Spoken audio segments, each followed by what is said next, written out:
Two guards asked a veteran to leave his son's graduation, then 6 SEALs silenced the room. The worn leather jacket told 1,000 stories, but the security guards saw only an old man who didn't belong. What they couldn't see was the Brotherhood watching from the shadows, 6 Navy SEALs, who knew exactly who Raymond Cole was and what he'd sacrificed for their freedom. The morning sun cast long shadows across Jefferson High School's manicured lawn as families streamed toward the auditorium. Designer suits mingled with pressed uniforms, expensive perfumes mixed with the scent of fresh flowers. This was graduation day, a celebration of achievement, of futures bright with promise. But for Raymond Cole, standing at the edge of the parking lot, it felt like stepping into a world where he no longer belonged. Raymond's weathered hands smoothed the wrinkled invitation one more time. His son Lucas had written it himself. "Dad, I want you in the front row. You've earned it." And the words blurred slightly as Raymond remembered the last time he'd worn his dress blues at his wife's funeral 3 years ago. Since then, civilian clothes had become his armor, hiding the scars that ran deeper than the shrapnel marks on his chest. At 58, Raymond carried himself with the quiet dignity of a man who'd led Marines through hell and brought them home. His graying hair was neatly trimmed, his shoes polished despite their age.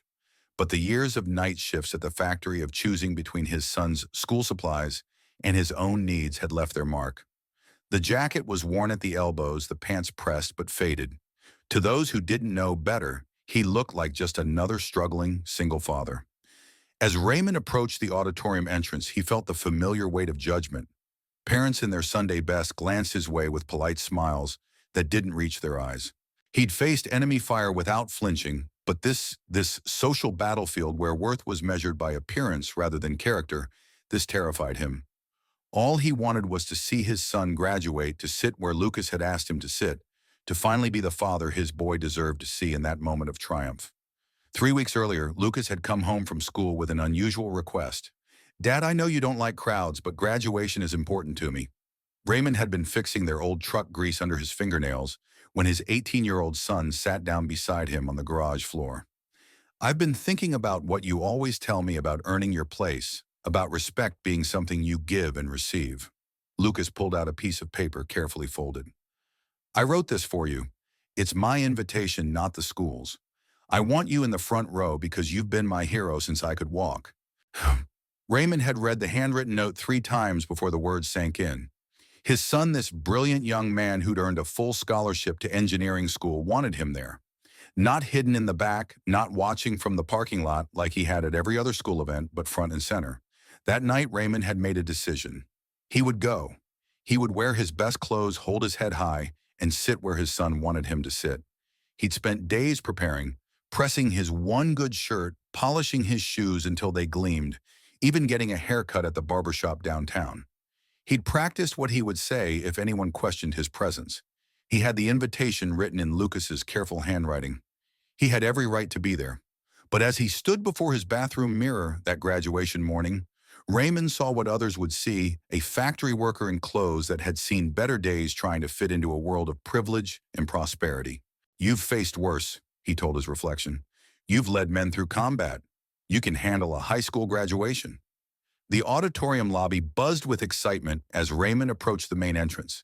Families clustered together, taking photos, adjusting caps and gowns. He felt like an intruder at a private party, but Lucas's words echoed in his mind. "You've earned it." The first security guard barely glanced at him. "General seating is through those doors, sir. Find any open seat."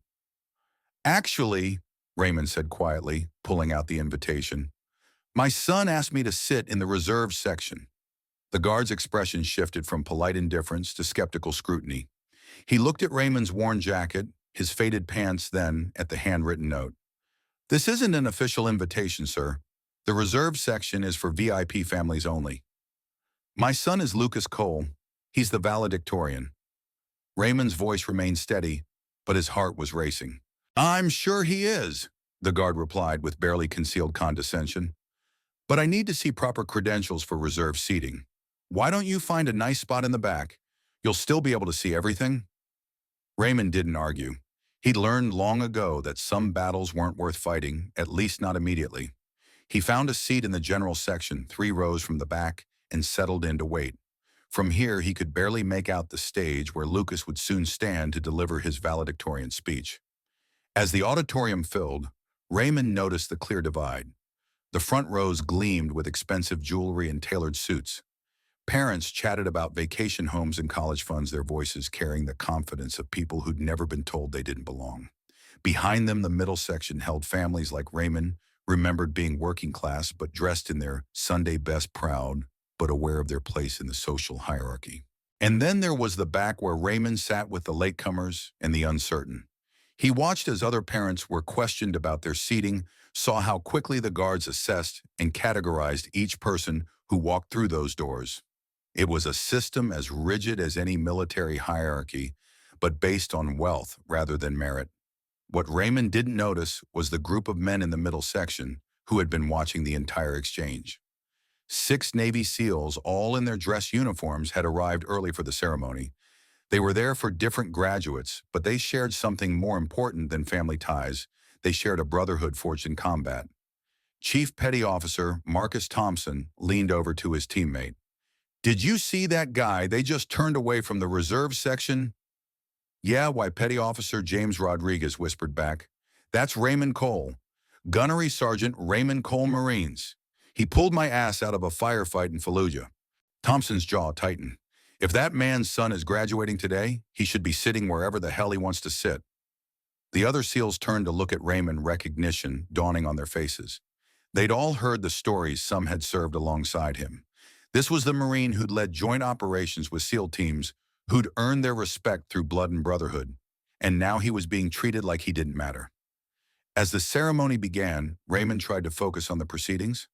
The principal's opening remarks, the choir's performance, the parade of academic achievements, it all blurred together until he heard the words he'd been waiting for. "Ladies and gentlemen, our valedictorian, Lucas Cole." His son walked to the podium with the same quiet confidence Raymond recognized in himself. Lucas was tall like his father, with the same steady gaze that missed nothing. When he began to speak, his voice carried clearly through the auditorium. "Today we celebrate not just our achievements, but the people who made them possible," Lucas began. "My classmates and I stand here because of parents who sacrificed, teachers who believed, in communities that supported us." Raymond felt his chest swell with pride. This brilliant young man was his son, his greatest achievement. Nothing else mattered, not the seat assignment, not the judgmental glances, nothing. But then Lucas did something unexpected. He paused, scanning the audience until his eyes found his father in the back row. "Some of our heroes don't wear caps and gowns today. They wear the invisible scars of service, the quiet dignity of sacrifice." The SEALs in the middle section exchanged glances. Lucas was talking about his father, and they all knew it. But more than that, they could see what was coming. The young man at the podium was building towards something, and they recognized the tactical precision of it. "My father taught me that honor isn't about where you sit or what you wear." Lucas continued, his voice growing stronger. "It's about what you do when no one is watching, how you treat others when you have nothing to gain." Raymond felt every eye in the auditorium turning toward him. His face flushed with embarrassment and pride in equal measure. This wasn't what he'd wanted. He'd come to celebrate his son, not to be celebrated himself. But the SEALs were already moving.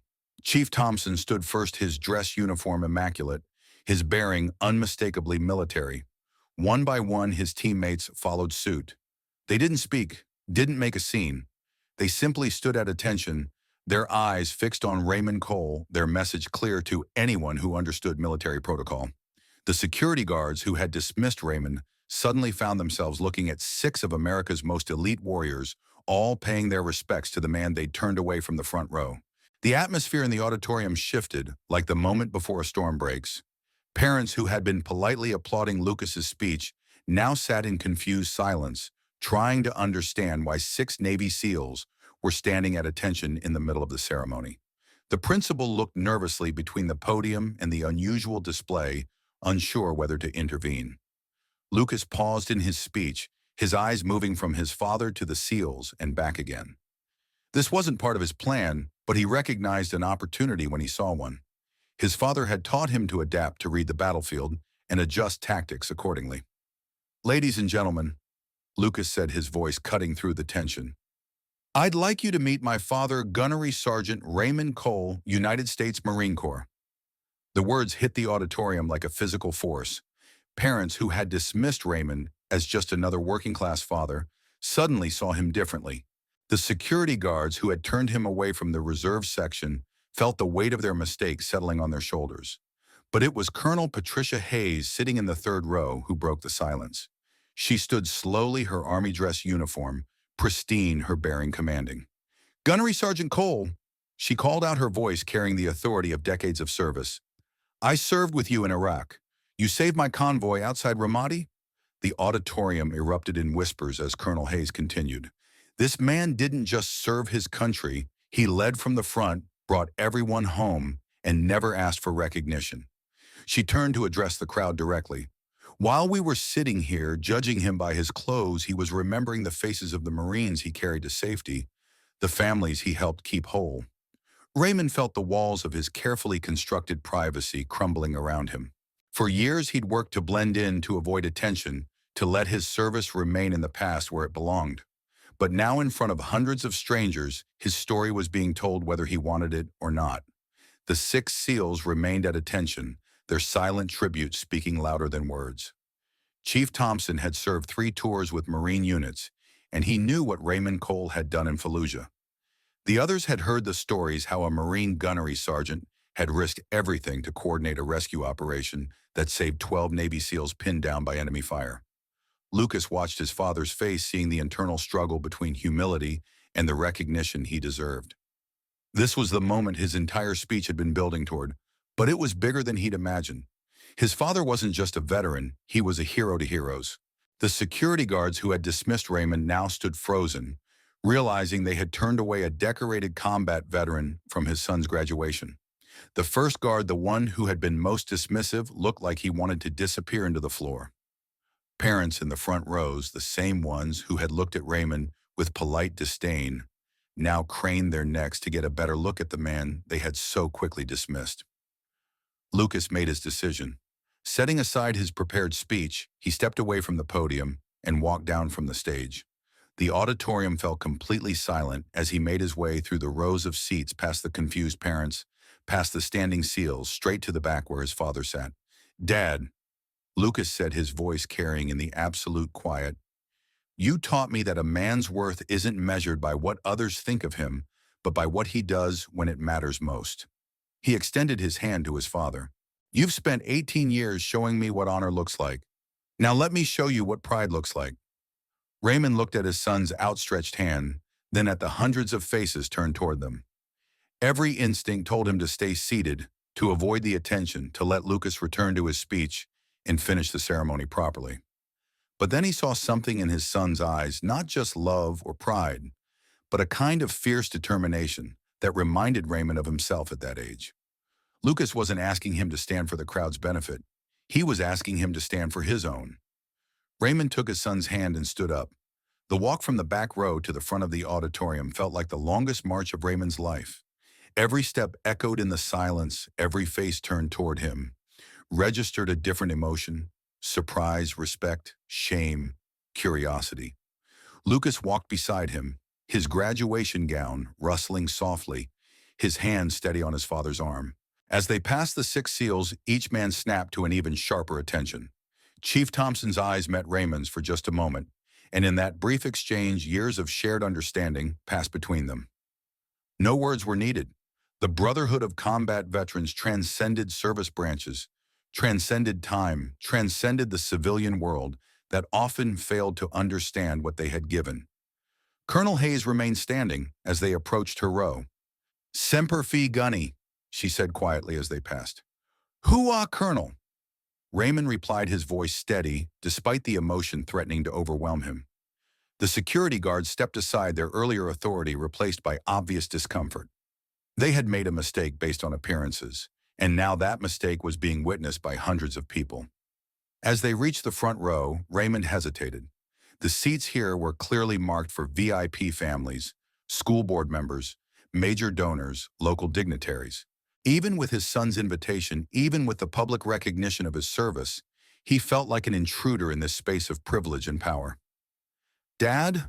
Lucas whispered, sensing his father's reluctance. You earned this seat in ways these people will never understand. You earned it in the desert and the mountains, in places where your decisions meant life or death for the people counting on you. Raymond looked at the empty seat padded with a clear view of the stage in the front row, just as Lucas had requested in his handwritten invitation. It represented everything he had never allowed himself to want: recognition, respect, a place of honor. Are you sure? He asked his son quietly. Lucas smiled, and for a moment Raymond saw the little boy who used to wait by the window for him to come home from deployment. I've never been more sure of anything in my life. As Raymond settled into the front row seat, the auditorium remained in absolute silence. Hundreds of eyes watched his every movement, waiting to see what would happen next. The principal stood at the side of the stage, clearly uncertain about how to proceed with the ceremony. Parents whispered among themselves, trying to process what they had just witnessed. Lucas returned to the podium, but instead of resuming his prepared speech, he looked directly at his father. 18 years ago, when my mother died, my father could have given up. He could have let grief consume him, could have let the weight of single parenthood break him down. Instead, he showed me what it means to persevere. The crowd began to settle, drawn into the story Lucas was telling. This wasn't just a graduation speech anymore. It was a son's tribute to his father, delivered in front of everyone who had dismissed that father just moments before. My father worked double shifts at the factory so I could have school supplies, Lucas continued. He wore the same 3 shirts for years so I could have new clothes for school pictures. He never complained, never made me feel like a burden, never let me see how much he was sacrificing. Raymond felt tears threatening to spill over. This wasn't the story he wanted told. These were private struggles, personal sacrifices that didn't need public acknowledgement. But Lucas pressed on, his voice growing stronger with each word.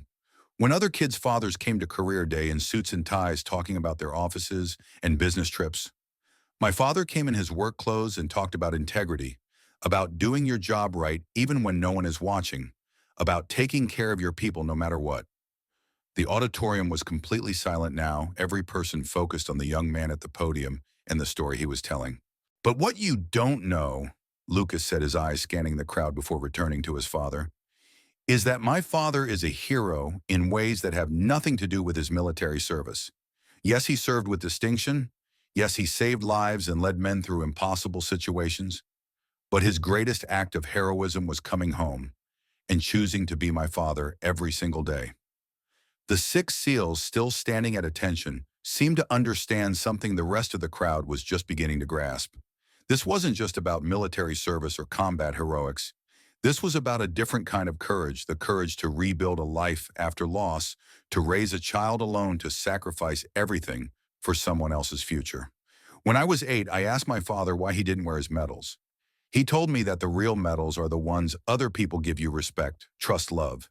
He said the most important medal he could ever earn was my pride in calling him my father. Raymond was crying now, not caring who saw.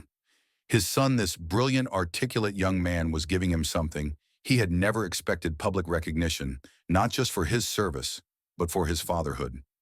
Lucas stepped away from the podium one more time, but this time he gestured for his father to join him on the stage. Dad, you taught me that honor isn't about where you sit or what you wear, but today I want everyone to see what honor looks like. Raymond shook his head, but the 6 SEALs began to applaud. Then Colonel Hayes joined them. Then slowly the entire auditorium rose to their feet in a thunderous ovation that seemed to shake the building itself. Lucas walked down from the stage, took his father's hand, and led him up to the podium. Ladies and gentlemen, he said into the microphone, his voice breaking with emotion. My father, my hero, Gunnery Sergeant Raymond Cole. Per quantum. The applause continued for what felt like forever, washing over Raymond like a tide of recognition he had never sought but desperately needed. As the applause finally died down, Raymond found himself standing at the podium, looking out at hundreds of faces that now saw him completely differently than they had just 30 minutes before. The security guards who had turned him away were nowhere to be seen, having quietly retreated from their posts. Parents who had dismissed him with polite smiles now looked at him with genuine respect and, in some cases, obvious shame. The principal approached the podium, extending his hand to Raymond. Gunnery Sergeant Cole, on behalf of Jefferson High School, I want to apologize for how you were treated today. Your son has brought great honor to our school, and it's clear he learned that honor from you. Lucas stood beside his father, his graduation gown slightly wrinkled from the emotional ceremony, but his smile brighter than Raymond had ever seen it. The moment he had planned getting his father to the front row had become something much more powerful, a public recognition of everything Raymond Cole represented. In the weeks that followed, the story of what happened at Jefferson High School's graduation spread throughout the community. The six Navy SEALs made sure of that, sharing the story of Raymond's service and sacrifice with anyone who would listen. Local veterans organization reached out to Raymond, inviting him to events he had always avoided. But the most significant change was in Raymond himself. For the first time in years, he walked with his shoulders back, his head high. He had been seen, truly seen by his community, and found worthy of their respect. The factory workers who had known him for years suddenly understood why he carried himself with such quiet dignity. Lucas went off to college that fall, but he called his father every Sunday, their conversations filled with a new kind of mutual respect. The son who had always been proud of his father now had a father who was learning to be proud of himself. 6 months later, Raymond received an invitation to speak at the local Veterans Day ceremony. As he stood before the crowd wearing his dress blues for the first time since his wife's funeral, he thought about that graduation day and how it had changed everything. A wise young man once told me that honor isn't about where you sit or what you wear. He began, his voice steady and strong. Today I want to tell you about the honor of coming home, of rebuilding, of being the parent your child deserves to see. In the front row, Lucas smiled and applauded his father, the hero who had finally learned to see himself as others saw him.